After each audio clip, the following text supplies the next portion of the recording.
지난 수요일 날까지 아모스 강해를 우리가 같이 나눴습니다. 28차례에 걸쳐서 아모스 중심으로 해서 말씀을 한 절씩 같이 나눴는데 오늘부터는 스가랴서 강해를 시작하려고 합니다. 그래서 성경으로 약자 표시할 때 아모스는 암이라고 하고 스가랴서는 슥이라고 하지요. 그래서 제목 붙이기를 아모스 강해는 암강, 스가랴서 강해는 뭐라고 그래요? 슥강이라고 이렇게 합니다. 스가랴서 강해 오늘부터 이제 시작을 하게 되는데요. 여러분, 강해 설교라고 하는 말씀을 조금 드리겠습니다. 강해. 여러분, 설교에는 여러 유형의 설교들이 있지요. 제목을 딱 정해놓고 그 제목에 맞는 성경 본문을 어디서 이렇게 찾아서 그 제목대로 이렇게 풀어가는 이런 설교를 제목 설교라 이렇게 말합니다. 이 제목 설교를 하게 되면 매주 설교할 때마다 제목을 정하고 그 제목에 맞는 본문을 여기저기서 찾게 되는 거지요. 이에 비해서 강해 설교는 성경을 이렇게 딱 정하고 그 성경 전체를 한 절 한 절 이렇게 쭉 설명해 가고 그래서 삶 속에 적용하도록 하는 설교 형식을 강해 설교라 이렇게 합니다. 이런 강해 설교를 하게 되면은 체계적인 성경 공부를 할 수 있게 되고 또 균형 있는 신앙생활을 하는데 도움이 되게 됩니다. 그리고 이제 설교하는 입장에서는 오늘은 6절까지 설교를 했기 때문에 다음 시간에는 7절부터 반드시 또 설교를 시작해야 되지요. 그렇기 때문에 성도들로 하여금 특별한 오해를 받지 않고 성경 말씀대로 선포할 수 있다는 장점이 있습니다. 그러니까 이것저것 이렇게 여기저기 택해서 설교를 하다 보면 일부 교인들 중에 목사님이 지난주에 이런 일이 교회에 있었는데 이런 날을 두고 들으라고 지금 이 말씀을 한다 이렇게 오해할 수도 있거든요. 근데 이제 강해 설교를 쭉 이렇게 차례차례 하다 보면은 성경에 따라서 설교를 하기 때문에 설교자가 의도를 가지고 또 어떤 목적을 가지고 그 설교를 하고 있다라고 하는 오해를 받지 않을 수도 있는 거지요. 물론 설교자가 그렇게 자기 의도를 가지고 본문 정하고 제목 정해서 하는 설교는 거의 없을 건데 그래도 사람이기 때문에 말씀에 오해하는 수도 있거든요. 그런데 강해 설교를 하다 보면은 그런 오해는 받지 않고 소신 있게 성경에 있는 그대로 말씀을 전할 수 있다 하는 면에서 강해 설교가 대단히 성경적 설교라고 이렇게 저는 생각합니다. 그래서 제가 박사학위를 받을 때에도 강해 설교에 대해서 이렇게 박사학위 논문을 쓰고 학위를 받았습니다. 그래서 저는 이제 일관되게 계속해서 강해 설교를 하곤 하지요. 왜냐하면 가장 성경적인 설교가 강해 설교라고 제가 여기기 때문에 그렇습니다. 자, 그래서 오늘부터 시작되는 스가랴서 강해도 역시 강해 형식의 설교를 한다. 여러분 그렇게 생각하시고요. 이제 새로운 책을 우리가 이제 다루게 됐기 때문에 새로운 책 스가랴서가 성경적으로 어느 위치에 있는가 이걸 말씀을 좀 드리고 시작하겠습니다. 여러분 스가랴서 하면은 먼저 성경을 보면은 구약과 신약이 있는데 구약 신약 중에서 스가랴서는 어디가 있지요? 구약에 있지요. 그렇죠? 스가랴서의 성경적 주소는 첫째 어디에 있다? 구약에 있다. 근데 이 구약 성경도 보면은 그 주제별로 이렇게 책을 나눌 수가 있는데 율법서가 있고 역사서가 있고 시가서가 있고 예언서가 있습니다. 율법서는 주로 모세오경이라고 하는 창세기, 출애굽기, 레위기, 민수기, 신명기 이거를 율법서라고 하지요.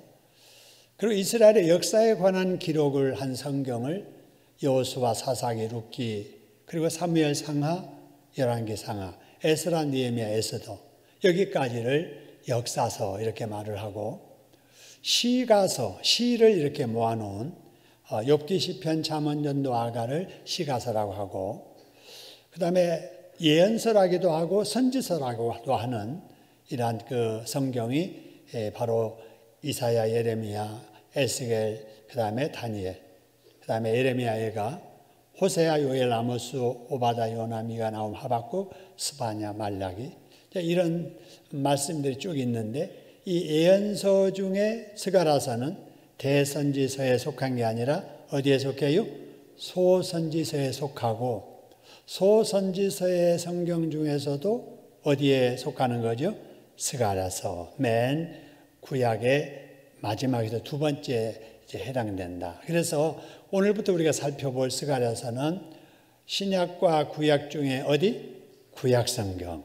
그 다음에 여러 말씀 중에 어디서? 선지서. 선지서 중에서도 대선지서가 있고 소선지서가 있는데 어디 선지서?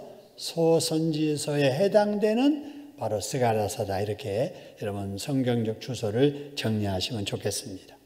자, 이제 오늘부터 이제 스가랴서를 우리가 공부하고 또 연구한다는 마음으로 함께 말씀의 여행을 떠났으면 좋겠습니다. 자, 그러면 이제 새로운 책이니까 이 책은 누가 썼느냐 하는 저자 문제입니다. 자, 스가랴서는 누가 썼는가? 여러 이제 분분한 얘기가 좀 있긴 한데 가장 정확한 것은 성경으로 해석하는 것이 가장 좋지요. 1절 말씀 보니까 여러분 이런 말씀이 있습니다. 1절에 자, 다리오 왕 제2년 8째 달에 여호와의 말씀이, 그 다음에 노란 것만 보면은 누구에게 임하니라 그래서요? 선지자 스가랴에게 임했다 하는 거예요. 그래서 이 스가랴서는 하나님의 말씀인데 선지자였던 누구에게 임했다고요? 스가랴에게 임했는데 그것을 기록한 것이 스가랴서다. 이렇게 우리가 생각하면 되겠습니다. 그러니까 하나님의 말씀을 스가랴가 받아서 썼다. 그래서 저자는 저자인데 자기 생각이나 자기 주장을 기록한 게 아니고 하나님의 말씀을 받아서 썼다. 그래서 대필했다라고 하는 저자이지요. 성경에서 저자는 다 대필자예요. 여러분 일반적으로 우리가 여러분이 아시는 소설이나 어떤 작품 이런 것들은 보면은 저자가 있지요. 그건 자기 생각이에요. 그죠? 자기 주장이에요. 자기가 뭔가 이렇게 연구한 결과 그걸 자기 이름으로 책을 만드는 거지요. 그래서 세상에서의 저자는 다 그 사람의 생각이나 그 사람의 주장인데 성경은 저자가 있더라도 그 저자의 말이 아니지요. 오늘 이 스가랴서를 스가랴가 썼다고 해도 이 여기에 있는 말씀은 누구의 말씀이라고요?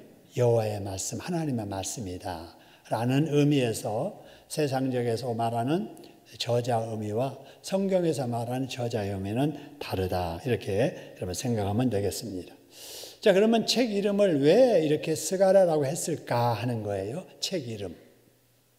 여러분 성경책 이름 붙이는 것은 여러분 여러 번 말씀을 드렸지요. 그 내용의 중심을 이렇게 중심이 뭐냐? 그래서 그 중심의 단어를 책 이름으로 이렇게 쓰기도 하지요. 창조에 관한 이야기가 기록된 책을 뭐라고 그래요? 창세기 그러죠. 그죠?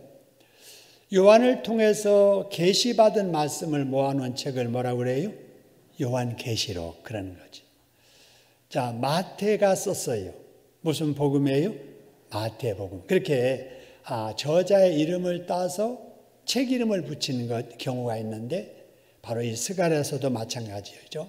그러니까 스가랴서는 스가랴가 기록한 책이다. 그래서 이름을 스가랴라 이렇게 이름을 붙인 겁니다. 자, 이 스가랴서의 이제 말씀의 특징이 있는데요. 이제 그게 뭐냐면은 여러분 선지서 아까 말씀을 드렸지요. 선지서는 두 가지가 있다고 그랬죠. 대선지서. 그다음에 뭐요? 소선지서. 그렇게 이제 대와 소의 차이는 뭐냐면은요. 책의 양의 분량이 많으면 무슨 선지서로 들어가요? 대선지서로 들어가고 그 내용이 조금 작으면 어디로 들어가요? 소선지서로 들어가요. 근데 스가랴서는 바로 소선지서에 들어가기 때문에 내용이 이렇게 작아요.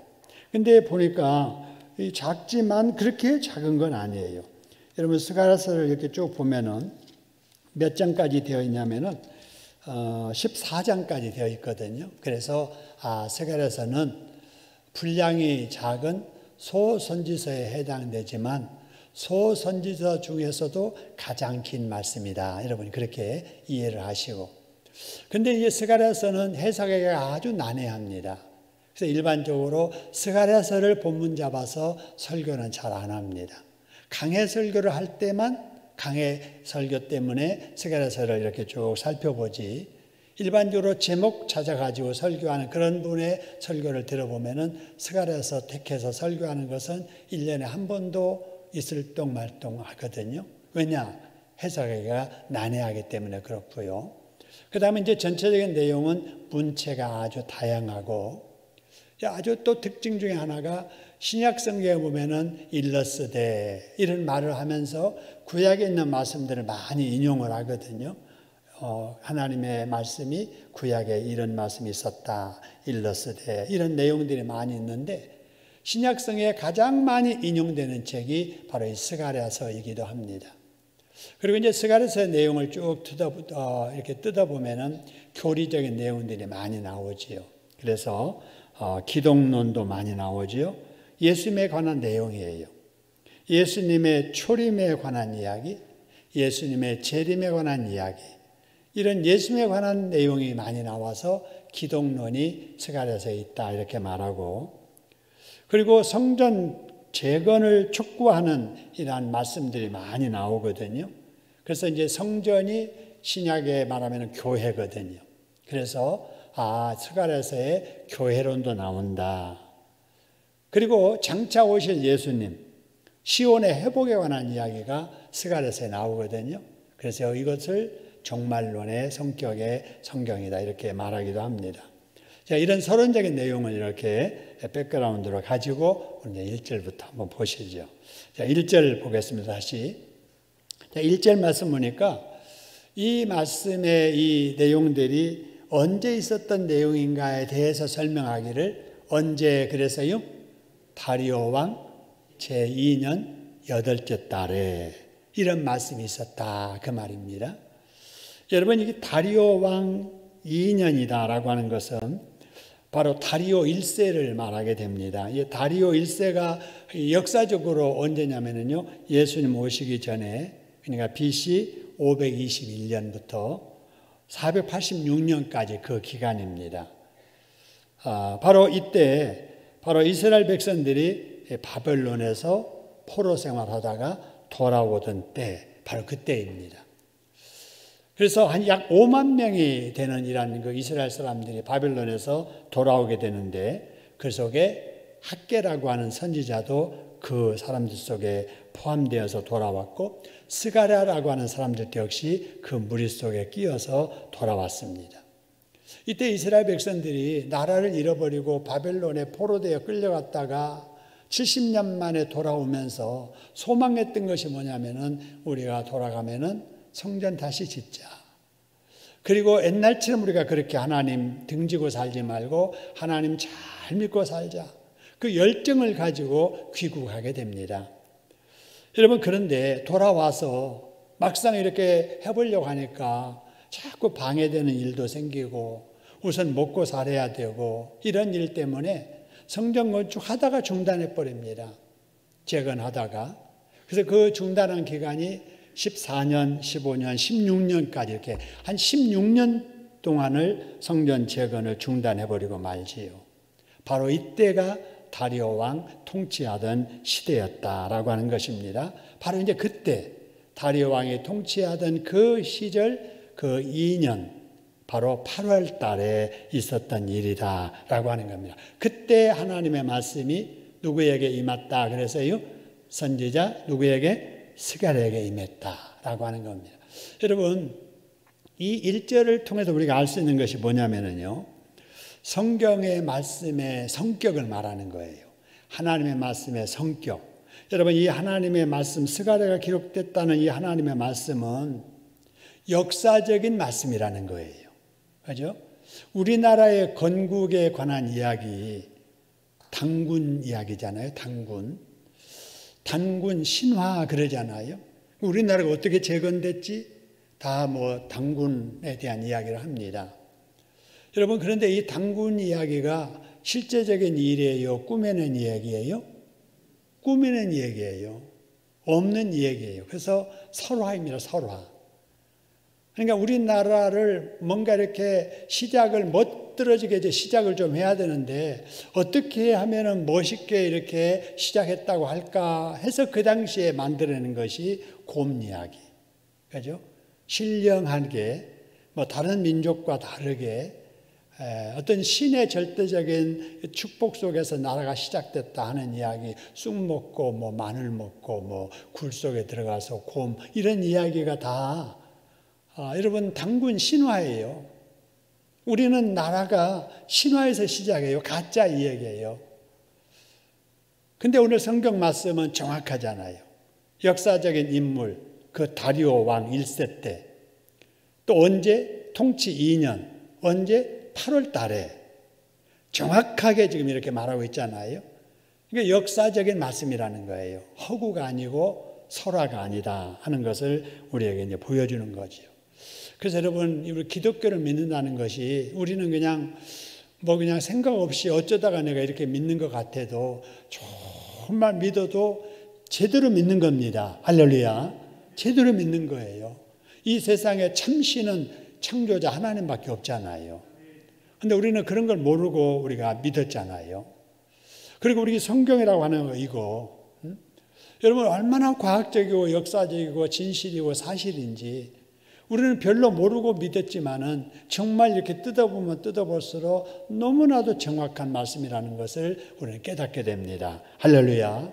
그래서 여러분 감사할 때 하나님 믿어도 제대로 믿게 해주심을 감사합니다. 그죠? 믿어도 창조주 하나님을 제대로 믿게 해주심을 감사합니다. 여러분 이 감사도 늘 하시면서 기도하시기를 소원합니다. 자, 그 다음에 이제 특별한 점, 여기 여러분 1절을 보면서 특별한 점이 또 뭐냐면요.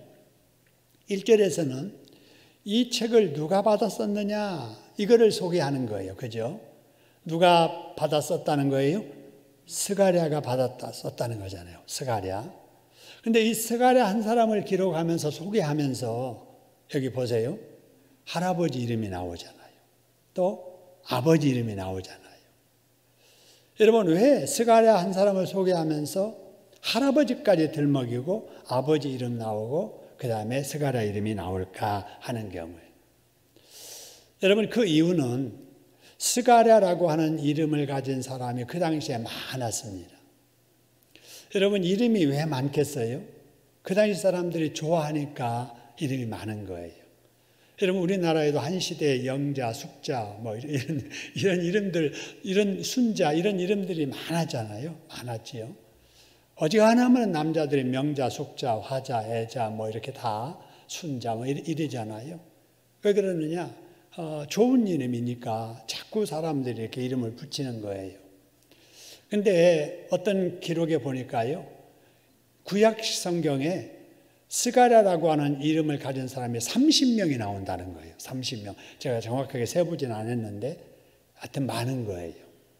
많다 보니까 스가랴 하면은 어떤 스가랴야? 이러니까 스가랴를 특정 지으려니까 여기 많이 붙는 거예요. 그죠?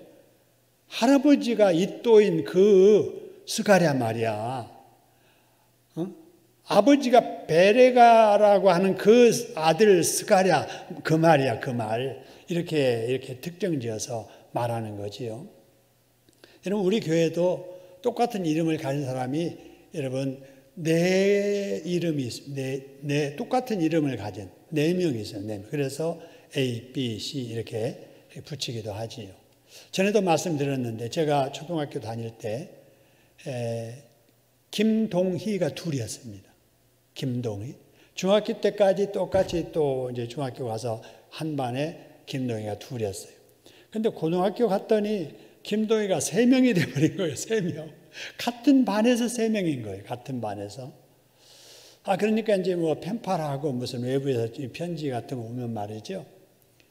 이게 누구 거냐. 그래가지고 3명 다 불러가가지고 이렇게 다 펴서 읽고 나한테 온 편지라는 것을 입증하고 그래야 그 편지를 주곤 했거든요. 그래서 친구들은 뭐 저를 이제 키 순서로 해서 대동이, 중동이, 소동이 이렇게 하기도 하고, 동네 이름을 붙여가지고 저는 원림이니까 원림동이, 또 하나는 대산동이, 하나는 상하동이, 이렇게 동네 이름을 붙여가지고 부르기도 하고, 뭔가 이름이 같은 사람이 많을 때는 앞에 뭔가 붙어야 되잖아요. 그래서 스가랴를 이렇게 지금 소개할 때 할아버지 이름, 아버지 이름이 나왔다 하는 거고요. 또 한 가지는 사람은 다 뿌리가 있다는 게, 뿌리. 아버지가 있고 할아버지가 있고 증조 할아버지가 있고 이렇게 쭉 뿌리가 있다는 거예요. 그렇기 때문에 낳은 사람 어떻게 사느냐에 따라서 가문에 영향을 주는 거고, 네 집 아들이야, 네 집 새끼야 이러면서 아버지에게 영향이 가는 거고 그렇게 되는 거지요. 자, 그런 어떤 의미들이 여기에 담겼다 이렇게 볼 수 있습니다. 자, 스가랴라고 하는 이름을 왜 많은 사람들이 그렇게 많이 사용했을까? 이 스가랴의 뜻이 하나님이 기억해 주신다 하는 뜻이에요. 하나님이 기억해 주신다. 그러니까 하나님을 믿는 사람들이 하나님이 기억해 주신다는 그 이름, 많은 사람들이 사용했던 것이지요. 자, 그런데 또 여기 이제 잇도의 손자 그랬습니다. 잇도. 여러분, 잇도라고 하는 이 사람이 어디에 나오냐면요, 느헤미야서 12장에 나오는데 거기에 잇도가 제사장입니다. 그러면 한 번 제사장인 그 가문은 그 뒤에 아들들도 다 제사장이거든요. 그래서 스가랴는 제사장의 신분이었고 또 하나님께 부름받은 선지자였다 하는 것을 우리가 볼 수 있게 됩니다. 이 시대에 같이 활동했던 선지자가 또 하나 있는데 그 선지자가 학개라고 하는 선지자입니다. 스가랴보다 2달 먼저 활동을 하기 시작을 했지요. 예수님보다 6개월 전에 세례 요한이 활동했던 것처럼 말이지요. 여기 스가랴, 그 다음에 학개가 같은 시대에 활동을 했던 사람이다. 차이가 있다면 학개는 기성세대, 어른들을 대상으로 해서 활동하면서 너네들 바벨론에서 돌아올 때 성전 재건한다고 했지. 근데 16년 동안 그렇게 손 놓고 있으면 어떻게, 빨리 재건해야지. 성전 재건을 계속 강조했던 사람이 학개입니다. 이에 비해서 오늘 여기 이제 우리 본문에 나오는 스가랴는 이제 앞으로 이제 살펴보게 되겠습니다만은 스가랴서 2장 3절 4절에 보면은 이런 말씀이 있습니다. 자, 세 번째 줄. 너는 달려가서 누구에게 말하여 이르기를 그래서요? 그 소년에게. 그래서 아까 말한 대로 여러분 여기 학개는 기성세대 어른들을 중심으로 한 사역을 했다면 바로 이 스가랴는 젊은 세대, 신세대들을 상대로 해서 사역을 했다 이렇게 볼 수가 있습니다. 그 주 메시지는 뭐였느냐? 이제 신세대들에게 주 메시지는 이제 나중에 2절에서도 보겠습니다만은 하나님께서 돌아오라라고 하는 이런 메시지를 주로 전했지요. 여러분, 같은 시대에 사역을 하지만 이렇게 사역의 대상이 다른 거예요. 한 사람은 기성세대, 한 사람은 젊은 세대. 그래서 거기에 맞는 메시지들을 이렇게 전하는 모습들. 이런 오늘날도 마찬가지입니다. 하나님께서는 다 다른 은사를 주세요. 이 사람에게는 이런 은사를, 저 사람에게는 저런 은사를. 그래서 다양한 일을 서로 합해서 같이 이루도록 해 나가게 되는 것이지요. 여러분, 이런 걸 보면서 우리가 깨닫는 것은 하나님은 여러 사람을 통하여 일하기를 원하신다는 거지요. 그래서 그 하나님께서 일하기를 원하시는 무슨 일을 맡기시는가? 그거는 하나님의 뜻, 그죠? 하나님의 뜻을 이 사람을 통해서도 이루시고 이 사람을 통해서 이루시고, 그래서 은사 따라 사명은 다르지요. 그래서 하나님께서는 은사 따라 각양의 사명을 주셔서 어떤 사람은 찬양 사역을 잘하는 사람, 어떤 사람은 교육 사역을 잘하는 사람, 어떤 사람은 전도 사역을 잘하는 사람, 어떤 사람은 선교 사역을 잘하는 사람, 어떤 사람은 구제 사역을 잘하는 사람, 어떤 사람은 어떤 연예나 어떤 이렇게 이런 다양한 미디어 같은 이런 것을 잘하는 사람들. 그래서 하나님께서는 이렇게 다양한 사람을 통해서 일하게 하신다 하는 거지요. 그래서 우리가 내년도에도 하나님의 교회를 우리가 더불어서 이렇게 세워나가야 될 텐데, 어쨌든 내 차례가 됐다고 해서 내가 일을 맡을 수도 있고, 또 다른 사람들이 이렇게 자꾸 권해서 또 마지못해서 맡을 수도 있고, 여러분 그렇습니다. 그럴 때 여러분 부담이 돼도 우리가 무슨 생각해야 되냐면은, 주님께서 그랬잖아요. 다 제 십자가 가지고 나를 따르라 그랬잖아요. 이 거룩한 부담, 이것도 내가 져야 될 십자가다 생각하고, 여러분 십자가 내려놓으려고 하지 말고, 우리 공동체가 원하고 주님이 원하신다면은 내가 부담돼도 감당하리라, 이런 마음을 가지고 우리가 순종해야 될 줄로 믿습니다. 그러면 하나님이 기뻐하세요.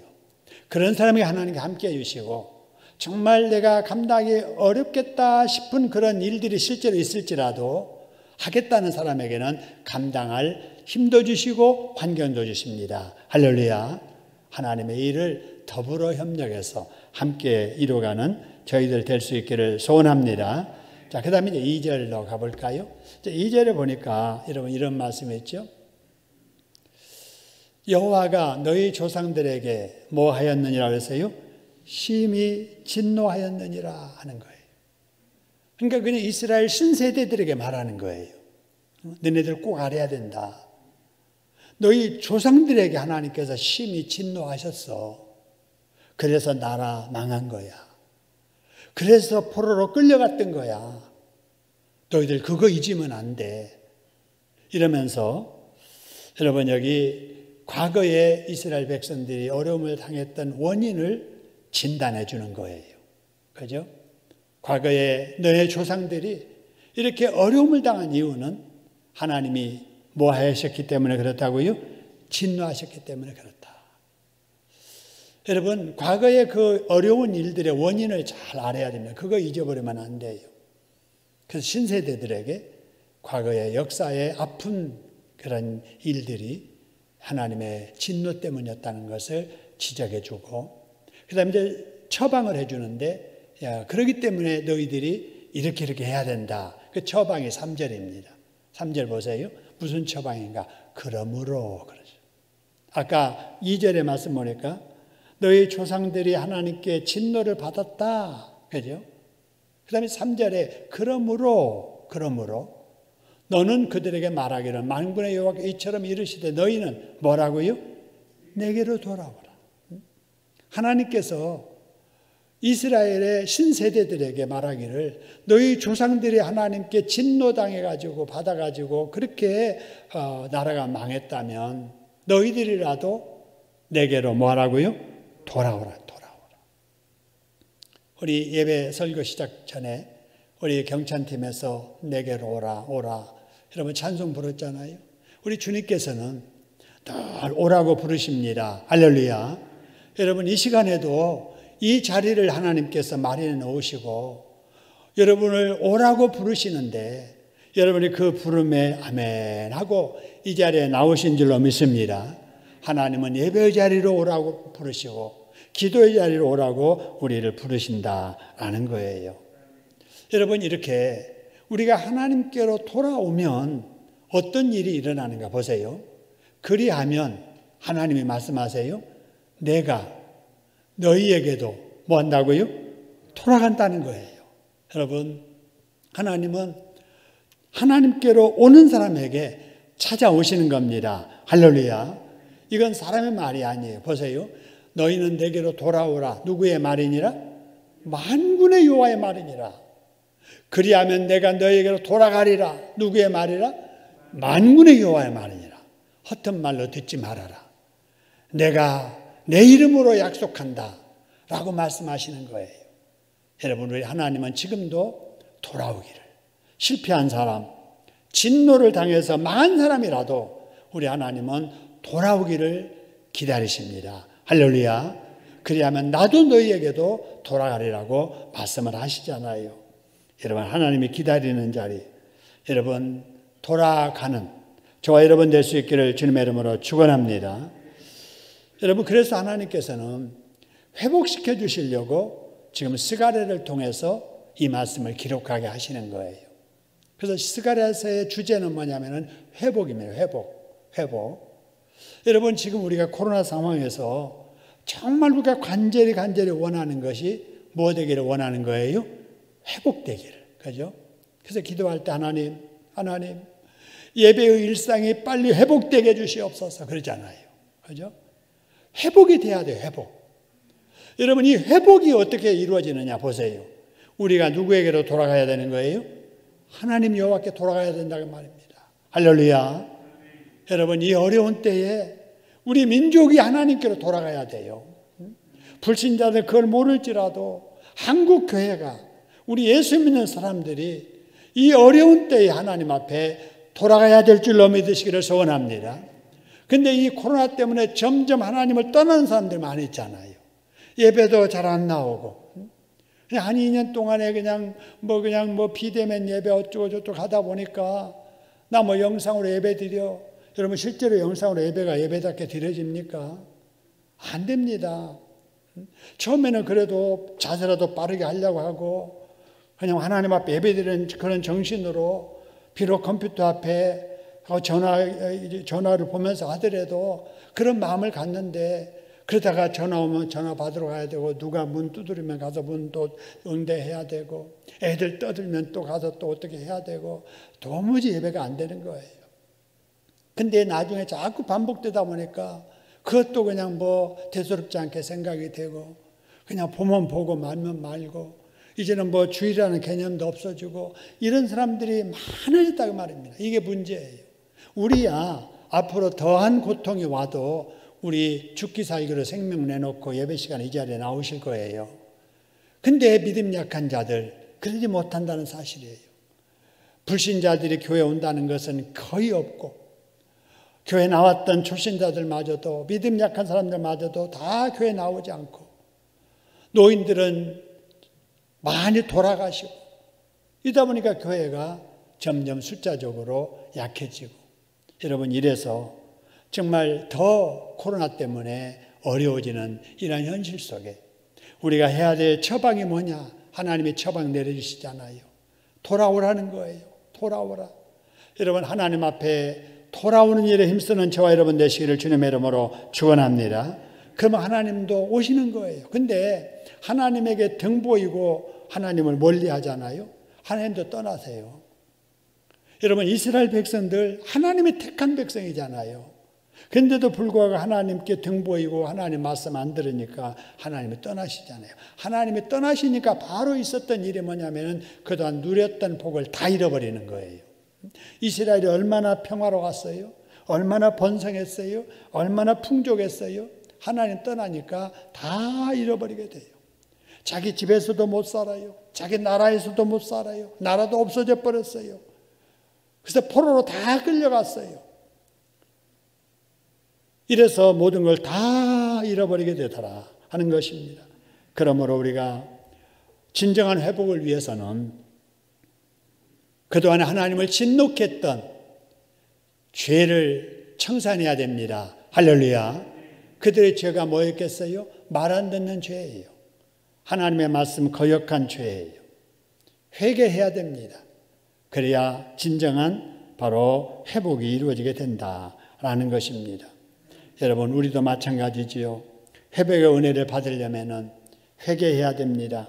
우리가 무엇을 잘못했는지를 깨달아야 되고, 지금 내 위치가 어떤지를 우리가 깨달아야 됩니다. 여러분, 우리가 죄를 깨닫는 것은 성경을 읽으면서 깨달을 수 있지요. 설교 말씀을 들으면서 깨달아야 됩니다. 그리고 깨달아지면 어떤 죄라도 하나님 앞에 철저하게 회개하면 하나님께서 왜 그랬느냐 묻지도 아니하시고 용서해 주십니다. 할렐루야. 그래서 하나님께서는 우리가 돌아오기를 기다리시고, 돌아가면 우리 하나님도 돌아오신다 하는 거고요. 그 다음에 이제 4절로 가겠습니다. 신세대에 주시는 하나님의 당부입니다. 보세요. 자, 4절, 우리 앞에 나와 있는 말씀 같이 한번 읽어볼까요? 너희 조상들을 본받지 말아라. 여러분, 이 말은 너네 할아버지 할머니 본받지 말아라. 네 아버지 어머니 본받지 말아라 그 말이에요. 가슴 아픈 말이지요. 하나님께서 너희 조상들을 본받으라 이래야 되는데 하나님께서 신세대들에게 너희 조상들 본받지 말라는 거예요. 왜 그러는가? 어른들이 어른답게 살지 못해서 그래요. 하나님을 믿는 하나님의 은혜 속에 살던 이스라엘 백성들이 하나님을 잊어버리고 하나님 앞에 죄를 짓고 사니까 망했잖아요. 그러니까 하나님께서 신세대들에게 너희들은 그러지 말아라. 너네 조상들 절대로 본받지 말라고 말씀하신 거예요.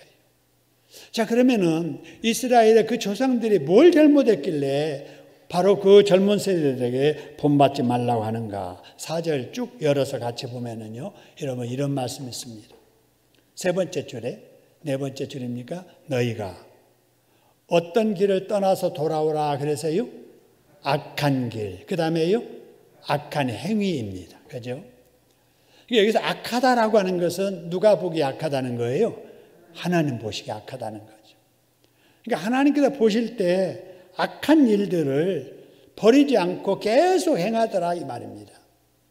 그런 악한 행실을 본받지 말라는 거예요. 보세요. 그들이 악한 길, 악한 행위는 뭐냐? 그들이 듣지 아니하고 내게 귀를 기울이지 아니하는 그런 일입니다. 그러니까 하나님께서는 이스라엘 백성이 잘못할 때마다 선지자들을 통해 가지고 그러면 안 된다, 그러면 안 된다, 회개하라 계속 말씀하시는 거예요. 이 시대로 말하면 목사들을 강단에 세워서 그렇게 살면 안 된다, 그렇게 살면 안 된다 계속해서 선포하는 거예요. 근데 이스라엘 백성들이 선지자의 말을 듣지 아니하고 귀도 기울이지 않은 거예요. 그죠? 그러다가 망한 거예요. 오늘날 이 시대도 마찬가지예요. 여러분, 하나님의 음성이 어디서 선포됩니까? 여러분, 기록된 말씀 읽을 때 성령께서 마음에 감동으로 깨닫게 해주시지요. 근데 이것도 은혜 충만할 때 그러지, 은혜 없으면은 아무리 읽어도 무슨 소설 읽듯이 읽혀지기는 해도 감동은 없는 거예요. 설교를 들을 때 뭔가 뜨끔하는 것들이 있잖아요. 내 말하는 것 같다. 나도 저렇지. 이런 느낌이 오는 것이 바로 깨닫는 기회인 것이지요. 여러분, 그럴 때 여러분 빨리 하나님 앞에 회개해야 될 줄로 믿습니다. 하나님의 말씀을 듣지 않았던 악한 행위들, 하나님의 말씀을 거역했던 악한 행위들, 하나님의 경고를 들어도 무시해버렸던 이런 것들을 우리가 회개해야 된다라는 것입니다. 왜 그래야 되는가? 여러분 5절의 말씀 보니까 이런 말씀이 있죠. 이 말씀은 조금 이해하기가 조금 힘들 수도 있습니다. 너희 조상들이 어디 있느냐? 또 선지자들이 영원히 살겠느냐? 이 말씀이에요. 이 말씀이 무슨 말씀이냐면요. 너희들 조상들 다 돌아가셨지. 네 할아버지들 다 돌아가셨지. 선지자들 영원히 사는 게 아니야. 그러나 너희 조상들에게 말씀하셨던 하나님은 지금도 살아계시고 선지자들을 통해서 말씀하게 하셨던 그 하나님은 지금도 살아계신다는 거예요. 그렇죠? 여러분, 이 시대에 말씀하셨던 그 하나님이 지금 이 시간에도 살아 역사하시는 줄로 믿으시기를 소원합니다. 그러니까 사람 죽었다고 끝나는 게 아니고 하나님은 지금 계셔 똑같이. 그러니까 과거에 악한 일을 행하면 너희 조상들이 망한 것처럼 너희들도 망해. 그러니까 조상들처럼 살지 마라. 하나님께로 돌아오라고 말씀을 하신 겁니다. 할렐루야. 여러분, 하나님께 돌아가는 것은 당연한 거잖아요. 기본이잖아요. 예배 자리로 돌아가는 것은 성도들의 마땅한 일이잖아요. 기도의 자리로 돌아가는 것은 마땅한 일이잖아요. 그런데 이 기본이 무시되면 망하는 거예요.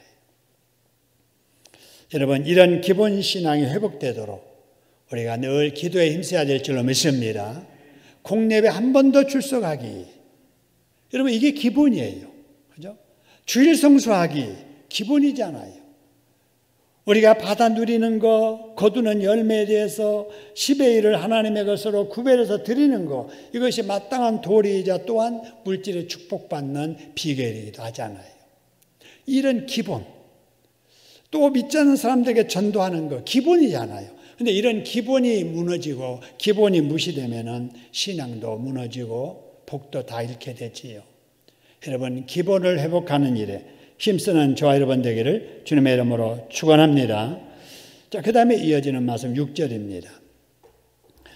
내가 나의 종 선지자들에게 명한 내 말과 내 법도들이 어찌 너희 조상에게 임하지 아니하였느냐, 이 말입니다. 이 말은 임했다는 거예요, 임하지 않았다는 거예요? 임했다는 거예요. 그죠? 하나님의 말씀은 반드시 이루어지게 됩니다. 할렐루야. 그러므로 그들이 돌이켜 이르기를 만군의 여호와께서 우리 길대로 우리 행위대로 우리에게 행하시려고 뜻 정하신 것을 우리에게 행하셨다 하는 거예요.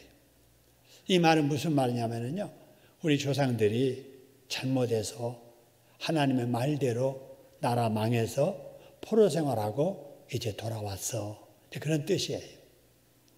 여러분, 이걸 보면서 자, 이스라엘 백성들 좀 아쉬운 게 있지요. 이걸 왜 나중에 깨달았던가 하는 거예요. 왜 꼭 바벨론으로 포로로 끌려가서 그때서 깨달았을까 하는 거예요. 그죠? 자기 땅에서 살 때 깨달았더라면 안 망하잖아요. 포로로 안 끌려가잖아요. 근데 등 떳떳하고 배부르고 자유롭게 살 때는 못 깨달은 거예요. 그러다가 결국은 포로 되어서 그때서 거기서 깨닫게 되더라. 저는 이 말씀을 보면서 사람은 세 종류가 있다, 이런 생각을 해봤어요. 뭐냐면요, 첫째는 해야 할 일을 알아서 하는 사람이 있잖아요. 그죠? 우리 아이들도 보면은 자기 할 일, 학교 갔다 와서 씻고, 그 다음에 숙제할 거 하고, 그 다음에 놀고. 여러분, 이런 아이들이 있잖아요. 스스로 알아서 다 하는 거예요. 너 씻었어? 너 숙제했어? 그렇게 따지지 하고 묻지 않아도 알아서 잘 하는 애들 있잖아요. 근데 어떤 애들은 꼭 지적해주고 시켜야 하는 애들 있잖아요. 또 어떤 애들은 시켜도 안 하는 애들 있잖아요. 그죠? 그러니까 하나님께서 우리를 대하실 때도 그러는 거예요. 알아서 수요 예배도 잘 나오고, 심야 기도에도 나오고, 봉사도 잘하고, 감사도 하고, 전도도 하고, 이런 성도들이 있는가 하면, 구역장에 시키고, 교역자가 또 뭔가 이렇게 맡기고, 또 이렇게 강조하고, 그래야 움직이는 분이 있고, 어떤 분은 그래도 남의 일처럼 들어버리고, 나 아니어도 다 알겠지. 그냥 교회만 왔다 갔다, 나 은혜만 받으면 돼. 조용히. 교회는 조용히 다니는 거야. 하나님과 나와의 관계, 이것만 놓지 않고 그냥 신앙생활 하면 돼. 이런 사람들이 있잖아요. 여러분, 우리는 그러면 안 되겠지요. 정말 시키지 않아도 알아서 하는 사람이 돼야 되고, 그러지 못한다면 시킬 때라도 깨닫고 하는 자들이 돼야 될 줄로 믿습니다. 근데 스스로도 안 하고 누가 시켜도 안 하고 그러면은 그 사람에게 기다리는 것은 망하는 것밖에 없잖아요. 심판밖에 없잖아요. 여러분, 이스라엘 백성들의 과거의 모습을 보면서 오늘 나는 어떻게 살아야 될 것인가 깨닫는 지혜가 있기를 소원합니다. 내 자신을 돌아봐야 돼요. 이 코로나 상황에서 내가 지금 있어야 될 자리에 있는가? 내가 맡은 사명을 위해서 얼마나 내가 최선을 다하고 있는가? 내가 해야 할 일을 제대로 하고 있는지 이걸 여러분 깨닫고, 부족하고 아쉬운 것이 있다면 그걸 기도 제목 삼고 회개하고 다짐하고 새롭게 새 출발한다면 하나님께서 기뻐하실 줄로 믿습니다. 12월 달이 그러는 달이 되기를 바라요. 한 해를 돌아보고 내년도에도 내가 이렇게 살아가야 될 것인가? 아니야. 좀 달래야지. 언제부터? 그럼 오늘부터라도 내가 새로운 마음으로 시작을 해야지. 여러분, 이런 사람에게는 2022년이 2021년 올해보다도 더 소망이 있고 복 있는 한 해가 될 줄로 믿습니다. 그런데 그런 것이 없이 12월 지나가면 여러분 22년도도 새해가 아니라 올해와 똑같은, 어쩌면 올해보다 더 못한 한 해가 되지 않겠습니까? 그러면 소망이 없겠지요. 그러면 12월 한 달 동안에 나를 돌아보고 하나님 앞에 부족한 것을 회개하고 보다 더 성숙하고 하나님의 기뻐하시는 모습으로 정말 이렇게 성숙해지려는 다짐을 하는 이런 12월이 될 수 있기를 소원합니다.